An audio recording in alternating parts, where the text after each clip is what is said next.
Le casse est expéditif, portant la marque de la criminalité organisée, dans un quartier parisien très touristique. Casse du siècle, humiliation pour la France, faillite sur la sécurité ou scénario digne de Hollywood, autant de réactions de visiteurs médusés, de personnalités politiques et de la presse française et internationale sous le choc, qui donnent l'ampleur de l'incroyable cambriolage du Louvre, musée le plus célèbre et le plus visité au monde. Voici le récit d'un casse spectaculaire.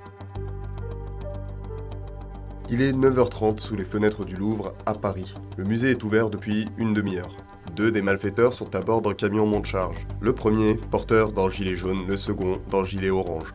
Deux autres arrivent sur deux scooters de type T-Max. La nacelle élévatrice est déployée depuis le quai François Mitterrand qui longe la Seine vers la fenêtre du premier étage du Louvre. Deux voleurs fracturent une fenêtre à l'aide d'une disqueuse et entrent dans la galerie d'Apollon.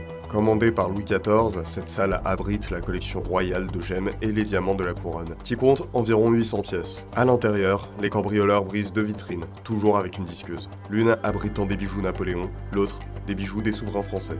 Visage masqué, ils volent 9 pièces, toutes du 19e siècle. Présents dans la galerie, 5 agents tentent d'intervenir mais sont menacés par les malfaiteurs. À 9h37, une alarme se déclenche. Les auteurs du casse ressortent par la fenêtre, ils empruntent, comme à l'aller, la nacelle. Les 4 personnes prennent la fuite sur leurs deux roues, sous l'œil d'une caméra de vidéosurveillance.